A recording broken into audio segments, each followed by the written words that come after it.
दोस्तों, होली का जो त्यौहार है पूरे भारतवर्ष में बड़े ही हर्षोल्लास के साथ मनाया जाता है। आज जो कहानी मैं बताने जा रहा हूँ बिहार के दरभंगा की कहानी है। यहाँ पर एक लड़का एक भाभी के पास जाता है और उसे रंग लगाने लगता है। सुबह के करीब 9:30 पौने 10 बजे का वक्त होता है। तो भाभी यहाँ पर उसे मना करने लगती है, कहने लगती है कि अभी मुझे रंग मत लगाओ, मुझे खाना बनाना है, खाना बनाने के बाद जो तुम्हारा मन है वो कर लेना। लेकिन यहाँ पर वो मानता नहीं है, उसे गुलाल लगा देता और कहता है कि मुझे तुमसे होली खेलनी है, मैं दोबारा तुम्हारे पास आऊँगा। दोस्तों, उसके बाद वो लड़का वहाँ से चला जाता है और जब दोबारा लौट कर आता है तो जो यहाँ पर होता है कभी किसी ने कल्पना भी नहीं की थी। अगर आप लोग भी पूरे मामले को जानना चाहते हैं तो वीडियो को ज़रा सा भी स्किप ना करें, लास्ट तक वीडियो को ज़रूर देखिएगा। दोस्तों, आगे बढ़ने से पहले हमारी वही रिक्वेस्ट कि जो हमारे चैनल के साथ नए हैं कृपया करके चैनल को फॉलो कर लें, बेल आइकन को ज़रूर प्रेस करें। नमस्कार, जय हिंद। आप देख रहे हैं APH न्यूज़ राहुल रावत के साथ। दोस्तों, आज की जो हकीकत की कहानी आप लोगों को बताने जा रहा हूं, बिहार में एक जिला पड़ता दरभंगा, इसी के एक गांव की ये हकीकत की कहानी है। यहां पर जो आज पात्र का नाम लेने वाला हूं उनमें कुछ पात्रों के नाम बदल दिए गए हैं क्योंकि ये हाल फिलहाल की ही कहानी है। दोस्तों, यहाँ पर एक विकास नाम का लड़का जो पड़ोस में ही रहने वाली एक भाभी जिसका नाम कोमल होता है उसके पास पहुँच जाता है और उसे गुलाल लगाता है। भाभी उसे मना करती है कि मैं अभी खाना बना रही हूँ, आप बाद में आ जाना। फिर भी यहाँ पर वो गुलाल लगाकर उसे चला जाता है। दोस्तों, उसका एक दोस्त होता है जिसका नाम गुड्डू होता है।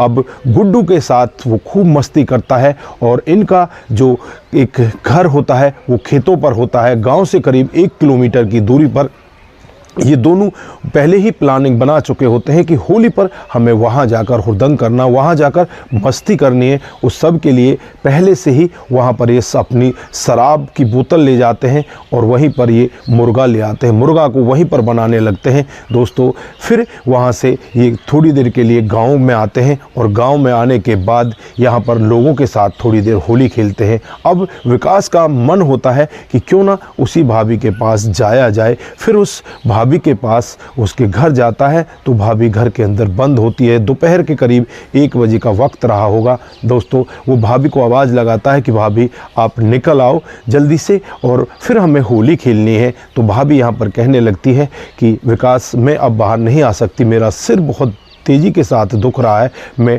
अंदर आराम कर रही हूँ। तो वो यहाँ पर कहने लगता है कि भाभी आपके लिए आज हमने बहुत कुछ बनाया है, आपके लिए आज हमने मुर्गा बनाया है, आप बाहर आइए। वो सुगंध मुझे ठहरने नहीं दे रही, मैं अकेला नहीं खा पाया, मैं तो चाहता था कि आप हमारे साथ हों और वहाँ पर आनंद लें। तो भाभी को भी यहाँ पर कुछ लालच आ जाता है। वो बाहर निकल कर आती है और उससे कहने लगती है कि कहाँ है मुर्गा। तो वो कहने लगता है कि मुर्गा तो हमारे खेतों पर है, जो खेतों वाला घर है वहाँ पर है। भाभी यहाँ पर पूछने लगती है कि वहाँ पर कौन कौन लोग हैं। तो वो बताता है कि वहाँ पर, वो कहने लगता है कि वहाँ पर गुड्डू है और गुड्डू की बहन मुन्नी है, वो लोग वहीं पर हैं और हम लोग यहाँ से चलते हैं। तो यहाँ पर भाभी भी तैयार हो जाती है, उसकी बाइक पर बैठ जाती है। दोस्तों, यहाँ पर जो भाभी होती है उसका पति बाहर रहकर काम किया करता है, आज भी वो यहाँ पर नहीं आता और जो इसके सास ससुर होते हैं वो यहीं पर रहा करते हैं। लेकिन जो ससुर होता है बहुत ही ज़्यादा शराब पीता है, आज भी उसने बहुत ज़्यादा शराब पी रखी होती है और जो इसकी सास होती है वो उसी की देख रेख में लगी होती है। ना तो सास को पता होता कि बहू कहाँ गई, ना ससुर को पता होता। बहू यहाँ से चुपचाप विकास की बाइक पर बैठ जाती है और सीधे 1 किलोमीटर दूर उन्हीं खेतों पर पहुँच जाती है। दोस्तों, वहाँ जाकर देखती है तो वहाँ पर उसे गुड्डू दिखाई देता है लेकिन मुन्नी दिखाई नहीं देती। अब वो कहने लगती है कि मुन्नी कहाँ है। तो यहाँ पर वो कहने लगते हैं कि मुन्नी बस आती होगी, 5-7 मिनट में वो आ जाएगी, तब तक हम कुछ खा पी लेते हैं। दोस्तों, उसे मुर्गा परोस दिया जाता है और फिर ये दोनों बैठकर शराब पीने लगते हैं। अब यहाँ पर भाभी को भी ऑफ़र किया जाता है कि तुम भी थोड़ी सी शराब पी लो, लेकिन भाभी यहाँ पर मना कर देती है कि मैं ये सब नहीं कर सकती, तुम्हारा भैया भी पीता है। तो यहाँ पर दोनों कहने लगते हैं कि हम उसी के तो चेले हैं, उसी ने हमें ये शराब पीना सिखाया है, आप भी पी लो, यहाँ पर कौन आपको देखने वाला है। अगर एक पैक पियोगी तो उसके बाद चिकन खाने का भी मज़ा आएगा और हम लोगों से बातचीत करने का भी कुछ मज़ा अलग ही होगा। दोस्तों, उसके बाद यहाँ पर उस भाभी को एक शराब का पैक दे दिया जाता है और शराब का पैक पीने के बाद भाभी यहाँ पर अलग ही हलचल करने लगती है। उसे फिर और ज़्यादा शराब पिलाई जाती है और धीरे धीरे करके वो इतनी शराब पी लेती है, इनकी बराबर में बैठकर शराब पीने लगती है। थोड़ी देर में ही वो गैर चेत अवस्था में चली जाती है। अब यहाँ पर ये दोनों घबराने लगते हैं। लगता है कि यार ये तो बहुत बड़ी गड़बड़ हो गई, भाभी को तो नशा हो गया। तो यहाँ पर गुड्डू विकास से कहता है कि इसे इसके घर छोड़कर आ जा। तो यहाँ पर वो कहता है अब कैसे छोड़कर जाऊँ, ये तो खड़े होने की हालत में नहीं है। फिर वहाँ पर मोटर चलाई जाती है, उससे पानी उसके ऊपर डालने लगते हैं, लेकिन फिर भी उसे जल्दी से होश नहीं आता। अब विकास खुद गाँव में जाकर देखता है कि वहाँ जाकर देखूँ कहीं कोई मामला बिगड़ तो नहीं गया, लोग बाग इसे ढूंढ तो नहीं रहे। दोस्तों फिर यहाँ पर इस भाभी के घर पर जाया जाता है और वहाँ जाकर देखता है तो इसकी सास होती है, इसका ससुर होता है। ससुर के ऊपर भी यहाँ पर सास पानी डाल रही होती है क्योंकि वो भी बेसुध अवस्था में पड़े होते हैं। अब यहाँ पर विकास उस बूढ़ी औरत से पूछने लगता है कि भाभी कहाँ पर है। तो यहाँ पर वो बूढ़ी औरत कहने लगती है कि भाभी तो तेरे साथ ही गई है, मुझे आसपास के लोगों से पता चला है कि वो तो तेरे साथ बाइक पर बैठकर गई है और तू मुझसे उल्टा पूछ रहा है कहाँ है तेरी भाभी। तो यहाँ पर विकास घबराने लगता है और कहने लगता है कि भाभी तो हमारे घर है। अब यहाँ पर वो बूढ़ी औरत कहने लगती है कि मैं तुम्हारे घर जा चुकी हूँ, वहाँ पर तो कोई भी नहीं है।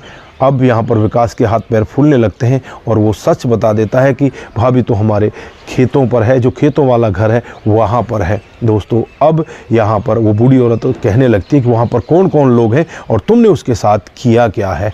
यहाँ पर वो घबराने लगता है और कहने लगता है कि मेरे साथ में गुड्डू है और गुड्डू की बहन वहाँ पर मुन्नी है। दोस्तों इस तरह से वो कहता है और चुपचाप वहाँ से भाग जाता है और भागकर जब खेतों पर पहुँचता है तो गुड्डू से कहने लगता है कि गुड्डू बहुत मामला बिगड़ चुका है, अब तू जल्दी से अपनी बहन मुन्नी को लिया, नहीं तो मामला और बिगड़ जाएगा। दोस्तों अब यहाँ पर गुड्डू मना करता है, लेकिन विकास उसके ऊपर दबाव बनाता है कि भाई चला जा, नहीं तो मामला और ज़्यादा बिगड़ जाएगा।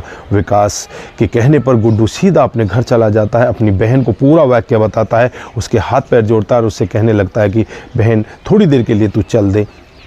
दोस्तों उसके बाद मुन्नी वहाँ पर पहुँच जाती है और मुन्नी जब यहाँ पर भाभी की ऐसी हालत को देखती है तो इन दोनों को गाली गलौज करने लगती है और कहने लगती है कि तुम्हें शर्म आनी चाहिए, तुमने इसके साथ में किया क्या है। अब यहाँ पर वो दोनों हाथ जोड़कर खड़े हो जाते हैं और कहने लगते हैं कि हमने कुछ गलत नहीं किया, बस भाभी ने शराब पी ली है। दोस्तों उसके बाद जो यहाँ पर इसकी सास होती है वो भी वहाँ पर पहुँच जाती है, गाँव के और लोग भी वहीं पर पहुँच जाते हैं। अब सास यहाँ पर कहने लगती है कि तुमने हमारी बहू के साथ किया क्या है, तुमने तो बहुत ही गलत काम किया है। दोस्तों तब तक यहाँ पर उस बहू को थोड़ा थोड़ा सा होश आने लगता है और जब बहू को होश आता अपनी सास को देखती है तो उसके पैरों तले ज़मीन खिसक जाती है। दोस्तों वो वहीं पर रोने लगती है। उसके बाद उसे ले जाकर घर ले जाया जाता है और फिर वहाँ पर प्रधान को बुलाया जाता है। प्रधान के पास लोग वहाँ पहुँच जाते हैं, ये बूढ़ी औरत पहुँच जाती है कि हमारी बहू के साथ इन लोगों ने ऐसा किया है। फिर शाम को 6 बजे गांव में ही एक पंचायत का आयोजन किया जाता है, इन दोनों को बुलाया जाता है, मुन्नी को भी बुलाया जाता है। मुन्नी से जब पूछताछ की जाती है तो मुन्नी भी यहाँ पर छुपाती नहीं, वो यही कहती है कि बस मैंने थोड़ी पी थी और भाभी ने ज़्यादा पी ली। यहाँ पर अपने भाइयों को बचाने के लिए मुन्नी इतनी बड़ी कुर्बानी दे देती है और ये लोग भी यहाँ पर जरा सा भी नहीं समझते, यहाँ पर मुन्नी को बदनाम करा देते कि मुन्नी भी शराब पीती है। गाँव के लोगों के सामने मुन्नी की जो इज्जत होती है वो मिट्टी में मिल जाती है। दोस्तों उसके बाद गांव के जो सरपंच होते हैं, मुखिया होते हैं, वो इन लोगों से कहने लगते हैं कि तुमने इनके साथ कोई गलत काम तो नहीं किया। वो हाथ जोड़कर खड़े हो जाते हैं कि हमसे बस इतनी ही गलती हुई है कि इन लोगों को शराब पिला दी है, बाकी इनके साथ कोई भी गलत काम नहीं हुआ है। वहाँ पर इन्होंने चिकन भी खाया और कोई वहाँ पर गलत काम था ही नहीं। दोस्तों गाँव के जो सदस्य होते हैं, मुखिया होते हैं, वो यहाँ पर यही फैसला लेते हैं कि फ़िलहाल तुम्हें छोड़ दिया जाता है। अगर तुम्हारे खिलाफ़ कोई सबूत मिला कि तुमने कुछ गलत किया है तो तुम्हें बख्शा नहीं जाएगा, तुम्हें पुलिस के हवाले कर दिया जाएगा। दोस्तों फिलहाल उन लोगों को छोड़ दिया जाता है और यहाँ पर जो गांव के और सदस्य होते हैं वो यहाँ पर ज़्यादातर इसी तरह की बातें बनाने लगते हैं कि पता नहीं इन्होंने शराब पिलाई और शराब पिलाकर इसके साथ कुछ गलत भी किया जा सकता है, क्योंकि मुन्नी तो पूरे दिन भर अपने गांव में थी, अपने घर पर थी और ये कह रहे हैं कि मुन्नी इनके साथ थी। ऐसा है ही नहीं, इन्होंने इस औरत के साथ कुछ गलत किया है। दोस्तों यहाँ पर वो दोनों लड़के हाथ जोड़ते हैं और कहने लगते हैं कि हमने कुछ गलत नहीं किया, हमें माफ़ कर दो, हमारी गलती बस इतनी है कि हम भाभी को वहाँ ले गए, वहाँ जाकर शराब पिलाई और वहाँ उसे चिकन वगैरह खिलाया। तो दोस्तों यहाँ पर आप लोग क्या कहना चाहते हैं?